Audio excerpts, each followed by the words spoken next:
الحمدللہ رب العالمین والصلاة والسلام علی سید المرسلین وعلی آلہ وصحبہ اجمعین ومن تبعہم بإحسان الی یوم الدین. اعوذ باللہ من الشیطان الرجیم. بسم اللہ الرحمن الرحیم. انما ذالکم الشیطان یخوف اولیاءہ فلا تخافوہم وخافونی ان کنتم مؤمنین. محترم بزرگوں اور بھائیوں، میں نے حمد و صلات کے بعد قرآن کی ایک آیت اور اس کا ٹکڑا آپ حضرات کے سامنے تلاوت کیا. اللہ رب العالمین نے ہم کو اور آپ کو آگاہ کرتے ہوئے، ہماری خیر خواہی کی راہ بتاتے ہوئے ارشاد فرمایا کہ یہ شیطان ہی ہے جو تمہیں اپنے اولیاء، اپنے دوستوں کے ذریعے سے یا ان سے ڈراتا ہے. اللہ نے فرمایا فلا تخافوہم، ان سے مت ڈرو، وخافونی، اور مجھ سے ڈرو، ان کنتم مؤمنین، اگر تم ایمان والے ہو. اس آیت میں جو اللہ نے جملہ فرمایا خافونی، یہ فعل امر ہے، آرڈر. اسی لیے اس کی بنیاد پر علماء نے کہا، شیخ محمد عبد الوہاب رحمہ اللہ نے بھی مسئلہ مستنبط کیا کہ اس آیت سے پتہ چلا کہ اللہ سے ڈرنا فرض ہے. ایک ایمان والے شخص کو پر فرض ہے کہ وہ اللہ سے ڈرے. پھر آگے اللہ نے مزید آرڈر کے ساتھ ساتھ ایک شرط بھی پیش کی، ان کنتم مؤمنین، اگر تم ایمان والے ہو. ایمان ہے تو یہ لازم ہے، فرض ہے، ضروری ہے کہ ہمارے دلوں میں اللہ کا خوف ہو. اور یہ ایمان والوں کی پہچان بتائی گئی ہے. سورہ انفال کی ابتدائی آیات میں اللہ نے فرمایا انما المؤمنون الذین اذا ذکر اللہ وجلت قلوبہم، کہ مومن تو بس وہی ہیں، ایمان والے بس وہی ہیں. سوچئے ہم اور آپ اس زمرے میں آتے ہیں کہ نہیں؟ یہ قرآن کا ارشاد ہے جس پر ہمارا ایمان ہے کہ اللہ کا کلام ہے، اس میں ایک حرف غلط نہیں ہو سکتا. اللہ نے فرمایا کہ مومن بس وہی ہیں کہ اللہ کا ذکر کیا جائے تو ان کے دل دہل جاتے ہیں، خوفزدہ ہو جاتے ہیں. اللہ کا ڈر ان کے اندر اس طرح تھا. وَإِذَا تُلِيَتْ عَلَيْهِمْ آيَاتُهُ، جب اللہ کی آیتیں ان پر پڑھی جاتی ہے، تلاوت کی جاتی ہیں، زادتہم ایمانا، تو ایمان میں اضافہ ہو جاتا ہے. وَعَلَىٰ رَبِّهِمْ يَتَوَكَّلُونَ، اور اپنے پروردگار پر ہی وہ اعتماد کرتے ہیں، توکل اور بھروسہ رکھتے ہیں، کسی اور پر نہیں. یہ ایک قرآن کی ایک آیت کہ اللہ کا خوف پہلے میں نے بتایا فرض ہے، پھر ایمان والوں کی شان بتائی. اب اس کو اور بھی آیات اور احادیث کی روشنی میں دیکھیے کہ جس کا اللہ سے خوف جتنا زیادہ ہوتا جائے گا وہ اللہ رب العالمین کا اتنا بہترین بندہ کہلائے گا. یہاں تک کہ اللہ کے رسول صلی اللہ علیہ وسلم کی وہ حدیث جو بخاری کی بڑی مشہور ہے کہ 7 لوگ اللہ کے عرش کے سائے میں ہوں گے، اس میں 2 لوگوں کا ذکر ایسا کیا. ایک تو یہ جو یہ کہتا ہے کہ اللہ کے جس کے بارے میں اللہ کے رسول نے فرمایا کہ رجل ذکر اللہ خالیا ففاضت عیناہ، کہ وہ آدمی جو تنہائی میں اللہ کا ذکر کرتا ہے، اللہ کو یاد کرتا ہے اور اس کی آنکھیں بہہ پڑتی ہیں. اللہ کے ڈر سے اس کی آنکھوں میں آنسو آ جاتے ہیں، اس کے خوف اور دہشت کی وجہ سے. یہ ایمان بالغیب اور اللہ کی توحید کا حقیقی اثر ہونا چاہیے. ایک ایمان والا ہوگا، اللہ کا ڈر ہوگا، اور اللہ کو یاد کرے گا تو اس کا دل دہل جائے گا، اس کی آنکھوں سے اشک آنسو نکل جائیں گے. وَهُمْ عَلَىٰ رَبِّهِمْ، کیا ہے، وَهُمْ مِنْ خَشْيَةِ رَبِّهِمْ مُشْفِقُونَ. ایک جگہ ان کی علامت بتائی کہ اپنے رب کی خشیت سے وہ لرزاں برندام رہتے ہیں، ڈرتے رہتے ہیں. خشیت اور خوف میں اہل علم نے یہ فرق بتایا کہ خوف عام ہو سکتا ہے، ہر چیز ایک عام ڈر کو کہتے ہیں. خشیت میں خوف کے ساتھ ساتھ تعظیم بھی ہوتی ہے. ہم اللہ رب العالمین کا ڈر جب اختیار کریں گے تو اس کی تعظیم بھی کریں گے. اور اللہ سے ڈر کی ایک خوبی یہ بھی ہے، بعض علماء نے لکھا عقیدے کی کتابوں میں، آپ یہ پیارا قول پائیں گے، امام طحاوی نے، امام ابن ابی العز نے شرح طحاوی میں نقل کیا. وہ کہتے ہیں کہ اگر دنیا میں آپ کسی چیز سے ڈریں گے، ڈر خوف پیدا ہوگا تو آپ اس سے دور بھاگیں گے. لیکن اللہ رب العالمین کی شان اور ذات کا معاملہ اس سے بالکل مختلف ہے کہ اگر آپ کے دل میں اللہ کا ڈر آئے گا تو اللہ سے بھاگ کر آپ کہاں جائیں گے؟ کون بچائے گا؟ کوئی نہیں. لہذا اللہ سے آپ کو اللہ ہی بچائے گا. لہذا جب اللہ سے بھاگیں گے تو اللہ کے ہی جناب میں پناہ لیں گے. اسی لیے رسول اللہ صلی اللہ علیہ وسلم کی دعاؤں میں سے ایسے الفاظ آپ کو ملیں گے، اللہم انی اعوذ بک من اللهم انی اعوذ برضاک من سخطک وبمعافاتک من عقوبتک واعوذ بک منک لا احصی ثناء علیک انت کما اثنیت علی نفسک. سجدے کی دعاؤں میں اس کو بھی ذکر کیا گیا ہے، نماز کے آخر میں پڑھ سکتے ہیں. بڑی جامع اور شاندار دعا کہ اے اللہ میں تیری رضامندی، تیری خوشنودی کے ذریعے سے اس کو ذریعہ وسیلہ بنا کر تیری ناراضگی سے پناہ چاہتا ہوں. یعنی تو اپنی رضامندی سے مجھے اپنی ناراضگی سے بچائے رکھے. تیری ناراضگی سے بچانے والی تیری رضامندی ہی ہو سکتی ہے. ہاں، وَأَعُوذُ بِمُعَافَاتِكَ مِنْ عُقُوبَتِكَ، اور تیری معافی کے ذریعے سے تیری معافی کو وسیلہ بناتا ہوں. کس سے بچنے کے لیے؟ تیری سزا سے بچنے کے لیے. تیری سزا سے تو ہی بچا سکتا ہے، تو معاف کرے تو. وَأَعُوذُ بِكَ مِنْكَ، اور تیرے ذریعے سے میں تجھ سے ہی پناہ مانگتا ہوں. لا احصی ثناء علیک، میں تیری ثنا، تعریف و توصیف کو گن نہیں سکتا، شمار نہیں کر سکتا. انت کما اثنیت علی نفسک، تو ویسا ہی ہے جیسے تو نے اپنی ذات کی تعریف کی ہے. یہ میں نے چند دلیلیں خوف کی اہمیت بتائی. ہم میں سے بہت سے لوگ ابھی جو یہ باتیں سن رہے ہیں، ہو سکتا ہے کسی کے ذہن میں یہ آئے کہ مولانا نے ایک ایسا موضوع چھیڑا ہے جو ہم جانتے ہیں، بار بار سنتے ہیں، کوئی نئی بات نہیں ہے. لیکن میں یہ کہوں کہ اس موضوع کو یا اس بات کو، اس مضمون کو بار بار دہرانے کی ہمیں اور آپ کو، مجھے، آپ کو، سب کو ضرورت ہے. یہ ہماری نگرانی کرنے والا عقیدہ ہے. یہ موضوع ایسا ہے کہ ہم کو سدھارنے کے لیے انتہائی ضروری ہے. اگر یہ نہ ہو تو دنیا کا کوئی انسان سدھر ہی نہیں سکتا. اور اس کی دلیل جو میں کہہ رہا ہوں کہ بار بار ضرورت ہے، آپ قرآن میں بار بار دیکھیے یہ مضمون کیسے کیسے اللہ نے بار بار دہرایا ہے. ہاں، آپ رمضان کے روزوں کے بارے میں، قربانی کے بارے میں، حج کے بارے میں، ہر جگہ جو احکامات پڑھتے ہیں، قصاص ہو، لین دین ہو، وراثت کے مسائل ہو، حق دینا ہے، حرام سے بچنا ہے، شراب سے بچنا ہے، ان احکامات میں آپ کہیں بھی دیکھیے آگے پیچھے آپ کو نہیں لگا اتقوا اللہ، اللہ سے ڈرتے رہو.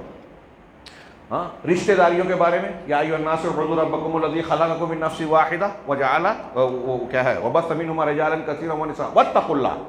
ایک آیت میں 2 مرتبہ اتقوا اللہ.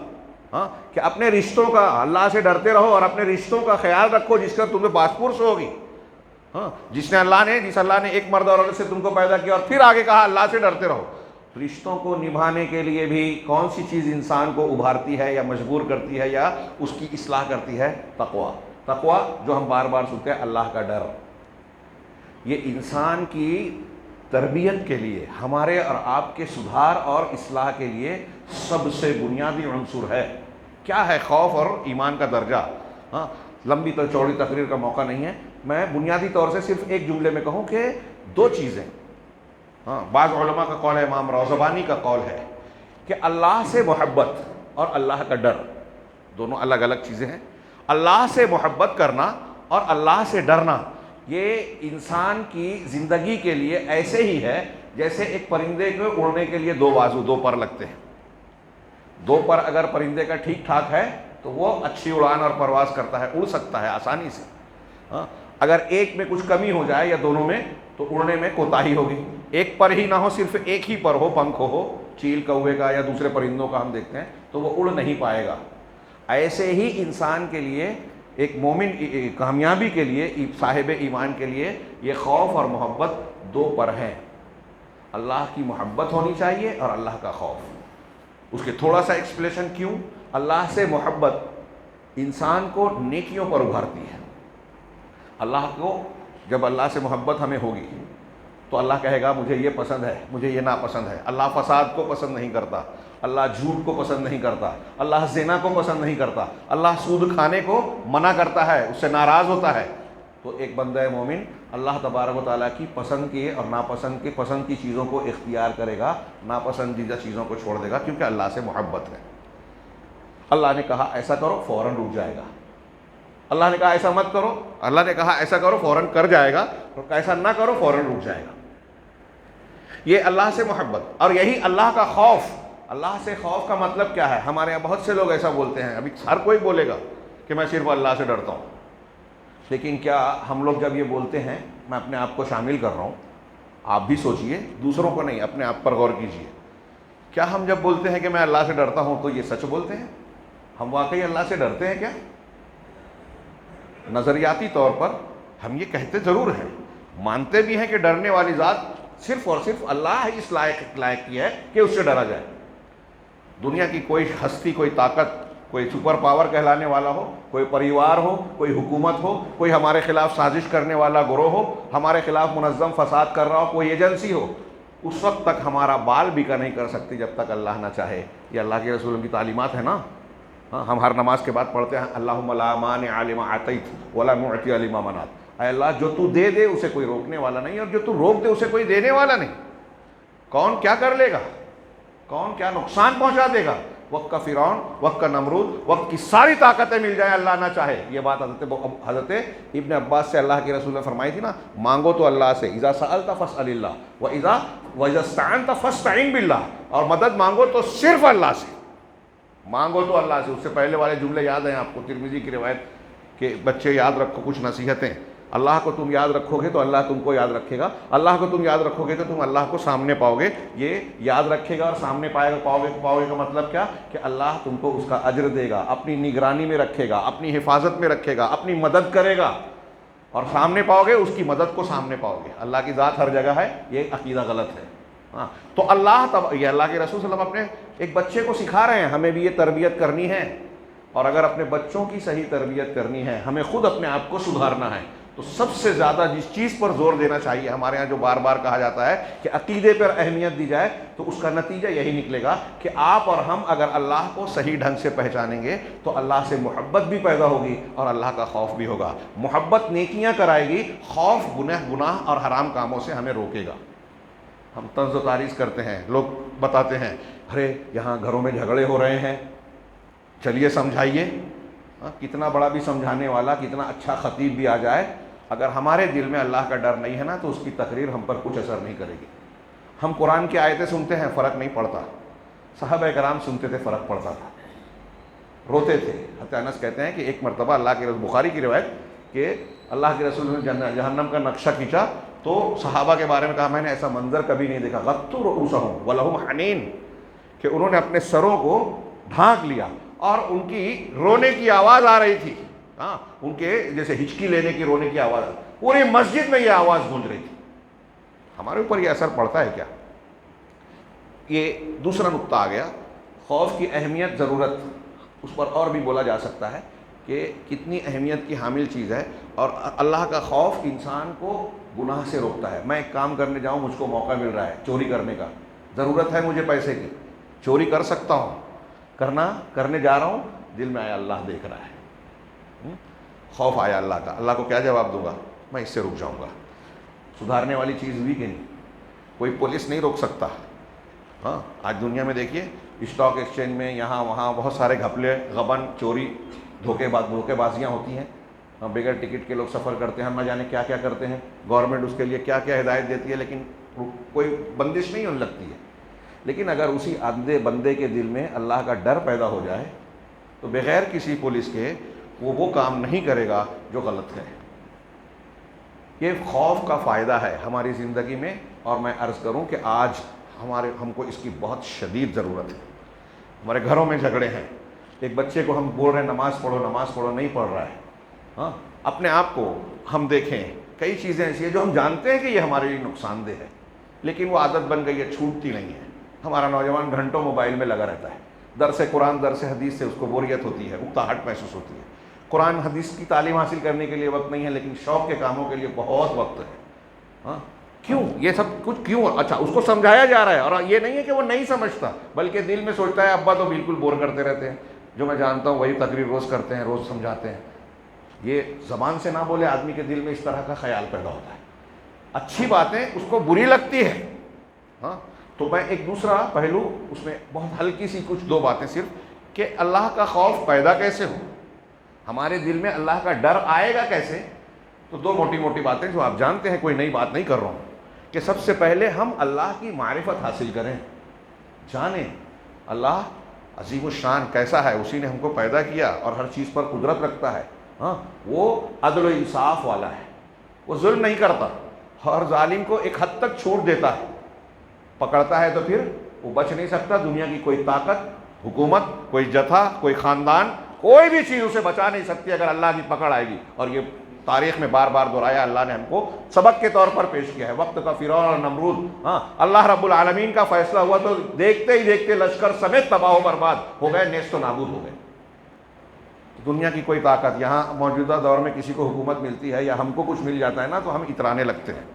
ہم سمجھتے ہیں کہ پچھلے فرعون کو اللہ نے ڈبا دیا، وہ بے وقوف تھا، میں چالاک ہوں، میں بچ جاؤں گا.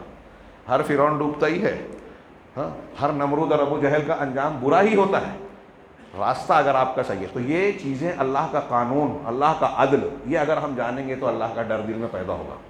علامہ شنقیطی رحمہ اللہ نے اپنی تفسیر میں ایک مقام پر لکھا کہ آپ قرآن میں شاید ہی کوئی صفحہ ایسا پائیں، قرآن مجید میں اللہ کے کلام میں اگر پڑھیں گے آپ غور سے تو کوئی صفحہ شاید آپ کو ایسا نہیں ملے گا جس میں اس بات کا ذکر کسی نہ کسی پیرائے میں نہ ہو کہ اللہ ہر چیز کو جانتا ہے.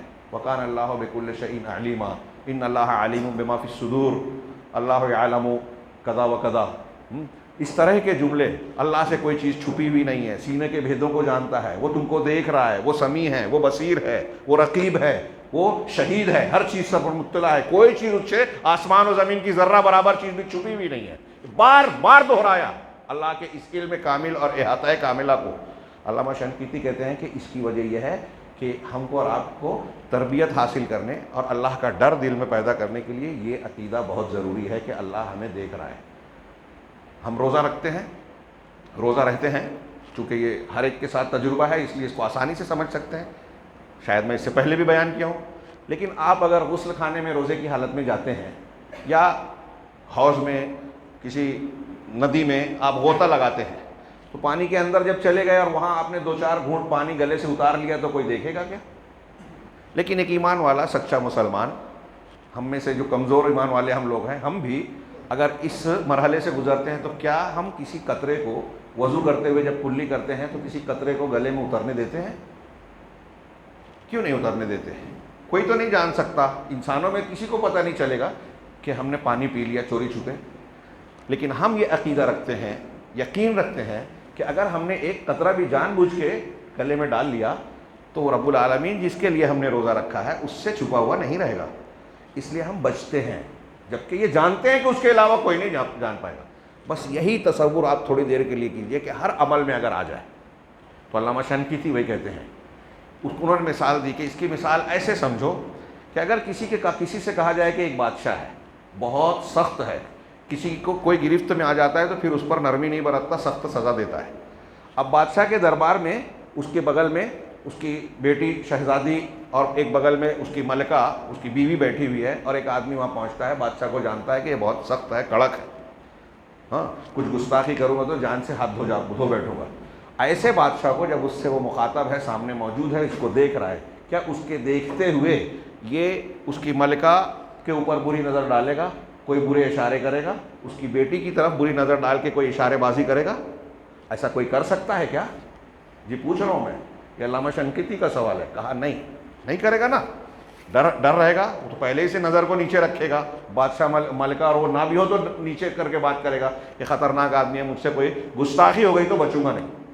تو کہا علامہ شنقیطی نے کہ یہ دنیا میں ایک عام انسان کا معاملہ دنیا کے بادشاہ کے سامنے ہوتا ہے، بڑے آدمی کے سامنے ہوتا ہے. اب سوچئے کہ اگر ایک بندہ مومن جو عاجز ہے، اپنی عاجزی کو جانتا ہے، اللہ رب العالمین جو بادشاہوں کا بادشاہ ہے، جو تمام قدرتوں کا مالک ہے، ہاں ہر چیز پر قدرت رکھتا ہے، اس سے کوئی چیز چھپی نہیں، اس کے سامنے اس کی جب وہ عقیدہ ہو کہ اللہ مجھے دیکھ رہا ہے تو کیا کوئی ایسا کام کرے گا جو اللہ کو ناراض کرنے والا ہو؟ ہاں دوسرے کا حصہ ہڑپ کر لے، یہاں کاغذ چینج کر دے گا کہ میں وہاں جا کے رجسٹرار آفس میں جا کے جو ہے اپنی زمین میں 2 فٹ آگے بڑھا لوں، غریب آدمی کے اس میں گھس جاؤں اور کاغذ لا کے دیکھو یہ میرے کاغذ ہیں اور کورٹ میں میں نے ڈگری حاصل کر لی کہ میرا یہ زمین کا حصہ ہے، جبکہ وہ جانتا ہے کہ 2 فٹ 4 فٹ اس نے دوسرے کی ہڑپ کر لی ہے. تو دوسرے کا حصہ مارے گا، ہاں بھائی کا حصہ کھائے گا، بہن کے حق کو مارے گا، سودی لین دین کرے گا، زنا کے راستے پہ چلے گا، ہاں موبائل پر گندی تصویریں یہ سوچ کر دیکھے کہ میرے ابا میرے بڑے لوگ تو نہیں دیکھ رہے ہیں. اس کو یہ خیال رہے گا کہ اللہ میں کتنا بھی چھپ جاؤں، پہاڑ کے اندر چلے جاؤں. حضرت لقمان حکیم نے اپنے بیٹے کو نصیحت کرتے کہا کہ یا بنیا کیا ہے ان تکو مثقال ذرۃ من حبۃ فتکن فی صخرۃ یاتی بها اللہ. بیٹے اگر کوئی تمہارا ایک رائی ذرے برابر بھی کوئی گناہ اور عمل ہوگا اور کسی چٹان کے اندر چھپا ہوا ہوگا، اللہ اسے بھی لے آئے گا۔ تو یہ عقیدہ انسان کے اندر اللہ کا خوف پیدا کرے گا کہ ہم اللہ کو پہچانیں، اس کو جانیں، اس کا علم کامل ہے، کہیں سے کوئی چیز بچ نہیں سکتی، چھپ نہیں سکتی اللہ سے۔ ہاں، کائنات کا ایک ذرہ بھی ایک لمحے کے لیے اس سے چھپتا نہیں ہے، یہ ایک عقیدہ۔ پھر اللہ کی پکڑ اور عذاب جو قرآن میں بار بار بیان کیا ہے کہ اللہ تبارک و تعالیٰ کہہ رہا ہے کہ جہنم کا عذاب سے تم بچو، قوا انفسکم واہلیکم نارا، اپنے آپ کو اور اپنے اہل و عیال کو جہنم سے بچاؤ۔ ہاں، وقودھا الناس والحجارہ، جس کا ایندھن انسان اور پتھر ہے، پتھر جلیں گے وہاں،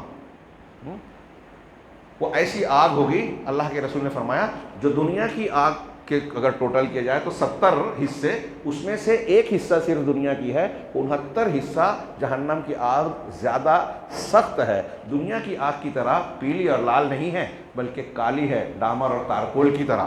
وہاں ایسا بھی نہیں ہے کہ اگر بندہ جائے تو جلتے جلتے جلنے کی عادت پڑ جائے گی۔ قرآن نے کہا کلما نضجت جلودہم بدلناہم جلودا غیرہا لیذوقوا العذاب، کہ جب بھی ان کی چمڑیاں جھلس جائے گی، جل جائیں گی، نئی چمڑیاں پیدا کر دی جائے گی تاکہ عذاب کا مزہ چکھے۔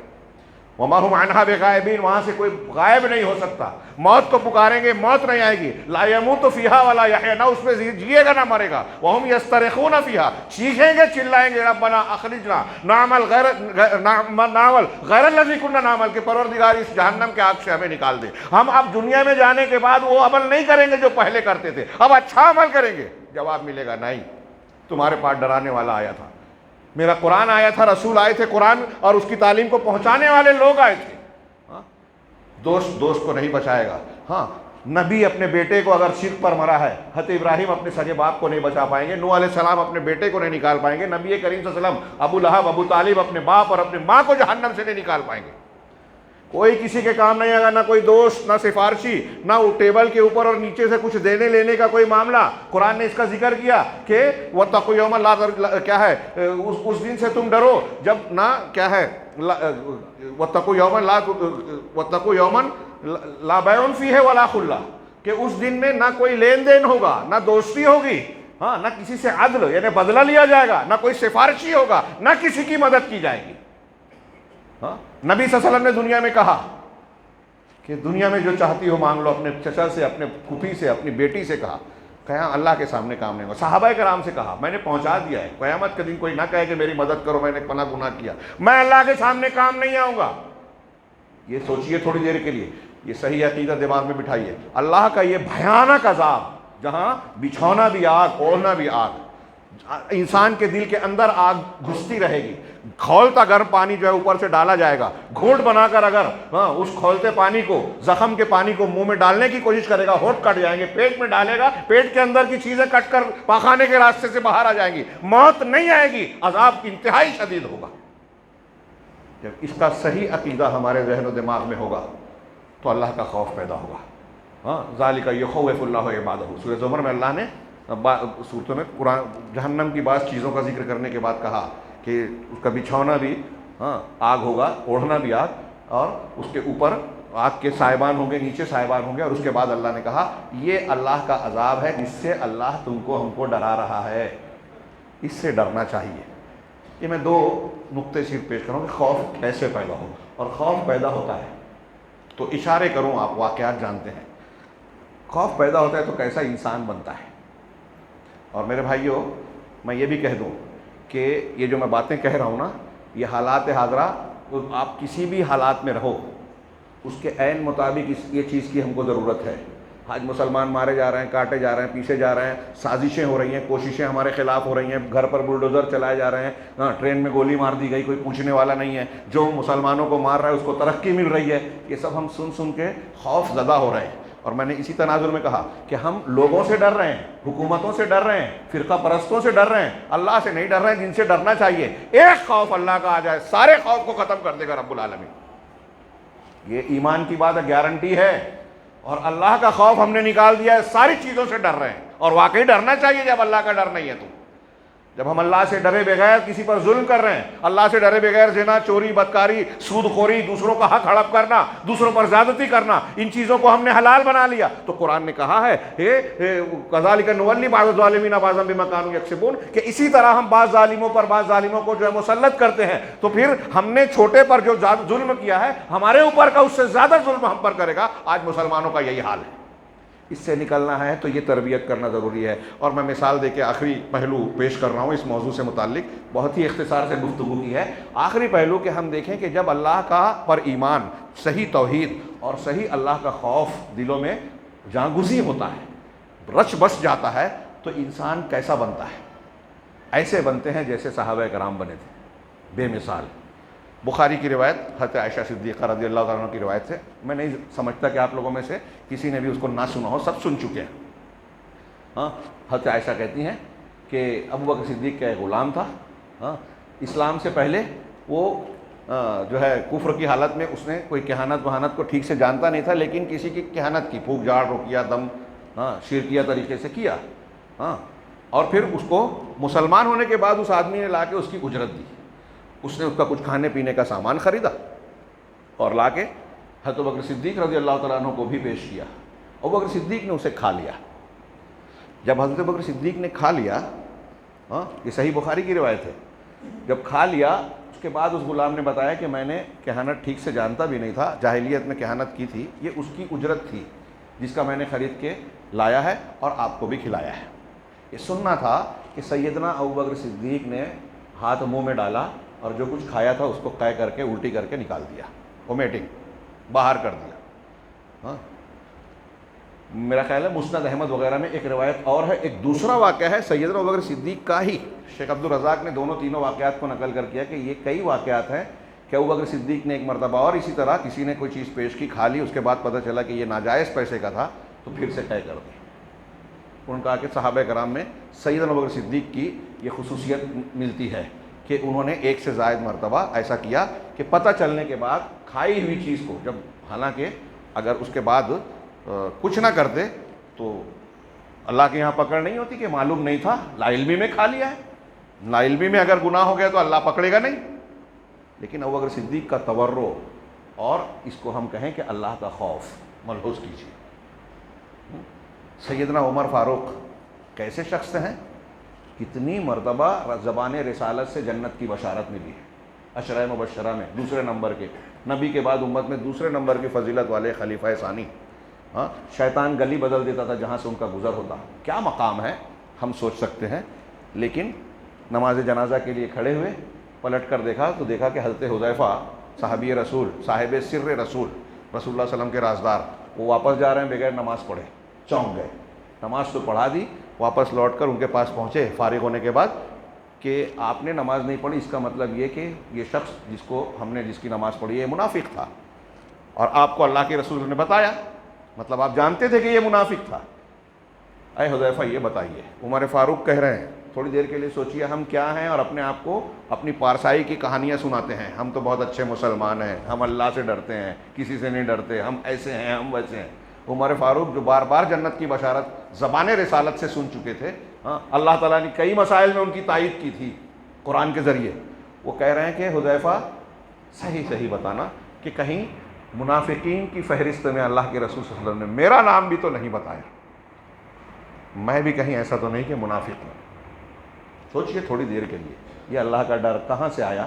ایمان سے، اللہ کا خوف، اور یہی خوف انسان کو محتاط بناتا ہے، آپ کو زندگی کی راہوں میں کسی کا حق مارنے، کسی غلط قدم کو اٹھانے سے روکتا ہے، یہ اللہ کا ڈر۔ حضرت عثمان غنی، یہ میں صرف مثالیں دے رہا ہوں چند ایک، حضرت عثمان غنی جب قبر پر بیٹھتے تو روایتوں میں کہ اتنا روتے کہ داڑھی بھیگ جاتی، آنسوؤں سے آنسو بہتا، داڑھی بھیگ جاتی۔ کسی نے سوال کیا کہ عثمان غنی آپ اس قبر پر آ کر اتنا کیوں روتے ہیں اور دوسرے معاملات پر نہیں اتنا بظاہر نظر آتا؟ تو حضرت عثمان غنی نے کہا کہ ہمارے آخرت کے سفر کی یہ پہلی منزل ہے، اگر یہاں قبر میں معاملہ ہمارا ٹھیک ٹھاک رہا تو آگے بھی آسان ہوگا، اور یہاں اگر بگڑ گیا تو آگے بھی مسئلہ بڑا گمبھیر ہو سکتا ہے۔ حضرت عثمان ذو النورین ہیں، جنتی صحابی ہیں، کیسی کیسی بشارتیں اور فضیلتوں کے حامل ہیں، ان کا یہ ڈر دیکھیے قبر پر۔ ہمارے آنکھوں سے آنسو چھلکتے ہیں قبرستان جانے کے بعد اللہ کے خوف سے یا اللہ کے عذاب سے کہ تصور سے؟ کیا ہمارے دل دہلتے ہیں؟ ہاں، ہم نے کتنی مرتبہ سنا کہ صحابہ کرام، ابن ابی ملیکہ ایک بڑے تابعی ہیں، وہ امام بخاری نے نقل کیا کہ وہ کہتے ہیں کہ میں نے 30 صحابہ رسول سے، اصحاب رسول سے ملاقات کی، 30 صحابہ سے ملاقات کی، کلہم یخاف علی نفسہ النفاق، ہر ایک اپنے بارے میں، صحابی رسول جن کے درجے کو بات کا کوئی نہیں پہنچے گا، ہر ایک اپنے بارے میں نفاق کا ڈر رکھتا تھا کہ کہیں ہمارے اندر منافقت تو نہیں آ گئی۔ بخاری یا مسلم کی وہ روایت بھی اشارہ کر دوں، حضرت حنظلہ گزرتے ہوئے جا رہے ہیں، کہہ رہے ہیں نافقہ حنظلہ نافقہ حنظلہ۔ ایک شخص سے جو بات دوسری روایتوں میں کہ حضرت ابوبکر صدیق سے پوچھا کیا کہہ رہے ہو؟ کہا ہم اللہ کے رسول صلی اللہ علیہ وسلم کی مجلس میں ہوتے ہیں، جنت و جہنم کا ذکر ہوتا ہے تو ہمارے دل کی کیفیت الگ ہوتی ہے، لیکن گھر میں، دھندے کاروبار میں اور بیوی بچوں میں ہوتے ہیں تو ہماری کیفیت بدل جاتی ہے، تو یہاں کچھ یہی تو نفاق ہے نا۔ ڈر گئے صحابی رسول کہ یہ تبدیلی جو ہے ہمارے ذہن و دماغ میں جو ہے، تو انہوں نے کہا کہ یہ بات تو ہمارے اندر بھی ہے۔ رسول اللہ صلی اللہ علیہ وسلم کے پاس گئے، کہا ہم منافقت میں مبتلا ہے، پوچھا کیا بات ہے، وجہ بتائی کہ آپ کے پاس اور گھر بار میں ہماری کیفیت الگ الگ ہوتی ہے۔ تو اللہ کے رسول صلی اللہ علیہ وسلم نے تسلی دی کہ یہ اگر تمہاری وہی کیفیت جو میری مجلس میں ہوتی ہے ہر وقت ہو جائے تو راستوں میں اور بستروں پہ فرشتے تم سے مصافحہ کریں، ولیکن ساعتوں و ساعتیں یا حنظلہ، اے حنظلہ الگ الگ حالتوں میں الگ الگ کیفیت ہوتی ہے۔ یہ میں صحابہ کرام کی مثال دے رہا ہوں۔ ایسے پھر بعد میں آپ دیکھیے کہ صحابہ کرام کس قدر روتے تھے، ڈرتے تھے، راتوں کی تنہائیوں میں اللہ رب العالمین سے مانگتے تھے۔ عناق نے، وہ صحابی رسول کیا نام تھا جو قیدیوں کو چھڑانے گئے تھے، ان کو کھلی دعوت دی، جاہلیت میں ان کا تعلق تھا، کھلی دعوت دی کہ چلو سناٹا ہے، رات کا اندھیرا ہے، ہم آپس میں لذت حاصل کرتے ہیں، زنا کی کھلی دعوت دی۔ تو انہوں نے کہا، پہلے وہ کافر تھے تو یہ اس کام میں گناہ میں ملوث تھے، لیکن اب مسلمان ہو چکے تھے۔ انہوں نے کہا کہ اے عناق میں مسلمان ہوں، مومن ایمان والا ہو گیا ہوں، اور اللہ تعالیٰ نے مومنوں پر یہ حرام کیا ہے، یہ زنا ہے، بدکاری ہے۔ اس نے شور مچایا، پکڑوا دیا، لوگوں کو بلایا، یہ بھاگے، اور ایک گڑھے میں جا کے بیٹھ گئے، ڈھونڈنے والوں نے آپ کے اوپر وہاں کھڑے ہو کر پیشاب بھی کیا، لیکن اللہ نے بچایا۔ یہ جو 7 لوگوں میں سے ایک یہ بھی بتایا عرش کے سائے میں رہنے والے کہ کوئی حسن اور جمال والی، حسب نسب والی عورت جو ہے وہ کسی مرد کو، کسی انسان کو دعوت گناہ دے، گناہ کے لیے وہ بلائے، تیار ہو جائے، لیکن یہ جواب دے انی اخاف اللہ رب العالمین، انی اخاف اللہ، میں اللہ سے ڈرتا ہوں۔ اللہ کا یہ ڈر اس کو موقع ملنے کے باوجود گناہ سے روک دے، یہ اللہ کے عرش کے سائے میں ہوگا۔ میرے بھائیوں، یہ اللہ کا خوف، اللہ کا تقوی، اللہ نے بار بار کہا، جیسے میں نے کہا اتقوا اللہ، مسلمانوں کی صفت بتائی، بربہم، کیا ہے، یتقون، وہ اپنے پروردگار سے ڈرتے ہیں۔ اللہ نے حکم دیا وَإِيَّايَ فَاتَّقُونَ وَإِيَّايَ فَارْهَبُونَ، میرا ہی تقوی اختیار کرو، مجھ سے ہی ڈرو۔ یہ بہت ضروری ہے، اور ہم اور آپ اپنے بچوں اور اپنے گھروں میں اپنی عورتوں کی تربیت کرنا اگر چاہتے ہیں، اپنے آپ کو اور اپنے ارد گرد کے لوگوں کو سدھارنا چاہتے ہیں، تو سب سے زیادہ زور اس بات پر دیا جائے کہ اللہ کا ڈر ان کے دلوں میں پیدا ہو جائے۔ میں نے اشارہ کر دوں، وہ واقعہ آپ سن چکے ہیں، حضرت معیذ، حضرت غامدیہ، زنا کر لیا، خود آ کے اللہ کے رسول کی عدالت میں کہتے ہیں ہم پر حد جاری کیجیے۔ تفصیل میں آپ جائیے، غور کیجیے، آنسو نکل آتے ہیں۔ ایک عورت، ان کو کسی نے برا بھلا کہا، اللہ کے رسول نے کیا کہا کہ ایسی توبہ کی ہے، سوچئے، ایسی توبہ کی ہے کہ اگر مدینہ کے 70 لوگوں میں، ایک کے بارے میں کہا کہ ان 2 پہاڑیوں کے بیچ جتنے لوگ ہیں ان میں اگر ان کی توبہ تقسیم کر دی جائے تو ہر گنہگار کی بخشش ہو جائے۔ یہ اتنی زبردست توبہ کہاں سے آئی؟ اللہ کے ڈر سے۔ اللہ کا ڈر، اللہ کی پکڑ، اس کا خوف ہمارے دل و دماغ میں اگر گھر کر جائے تو گناہ کریں گے نہیں، کر جائیں تو معافی مانگیں گے، اور یہی انسان کی اصلاح کا سب سے اہم عنصر اور مادہ ہے۔ اللہ رب العالمین سے دعا ہے کہ وہ ہمارے اندر اپنے خوف کو جگہ دینے یا جیسی اس کے تقاضا ہے اس کو پیدا کرنے کی توفیق عطا فرمائے۔ یہ اس کے لیے ہمیں محنت کرنا چاہیے۔ اللہ کی عظمت، اس کی کبریائی، اس کے اسماء و صفات اور توحید پر جو محنت کرتے ہیں ہمارے علماء، اور جو نبی صلی اللہ علیہ وسلم کا طریقہ ہے وہ اسی کے۔ نبی صلی اللہ علیہ وسلم نے جب اللہ کے عقیدے پر، توحید پر، اللہ کی معرفت پر محنت کی تو ایسا معاشرہ وجود میں آیا جو میں نے چند مثالیں دی صحابہ کرام کی، کہ نیکیاں بھی کرتے تھے، اچھائیاں بھی کرتے تھے، پھر بھی ڈرتے تھے کہ کہیں ہم سے غلطی ہو جائے تو اللہ پکڑ نہ لے۔ یہ انسان کی بلند معیار اور اصلاح کی طرف جانے کا راستہ ہے۔ ہم گناہ بھی کریں اور اس خوش فہمی میں مبتلا ہوں کہ ارے اہل حدیث ہیں، ارے ہم تو ایسے ہیں، ہم کو اللہ معاف کر دے گا، ہم نے گناہ بھی کیا تو اس کی یہ وجہ تھی، چوری کی تو اس کی یہ وجہ تھی، زنا کیا تو اس کی یہ وجہ تھی، اللہ غفور الرحیم ہے۔ اپنے آپ کو اس طرح تسلی دینا اس بات کی دلیل ہے کہ شیطانی چکر میں نفس کی خواہشات کے پیچھے پڑ کر ہم اللہ کے خوف کو دبا رہے ہیں یا اس سے دور چلے گئے ہیں، اور یہ خوف کا نہ ہونا ہی ہمارے سماج اور معاشرے میں بگاڑ کی بڑی وجہ ہے، اور یہ بگاڑ اللہ کے مختلف عذاب کو ہماری طرف سے دعوت دے رہا ہے۔ اللہ ہمیں ان مصیبتوں سے، فتنوں سے محفوظ رکھے، مسلمانوں کو کی اصلاح فرمائے اور شریعت پر عمل کرنے والا بنائے، اس کی برکت سے دنیا اور آخرت میں ہر قسم کے فتنے اور عذاب سے محفوظ رکھے۔ وآخر دعوانا ان الحمد للہ رب العالمین وصلی اللہ علیہ نبینا محمد۔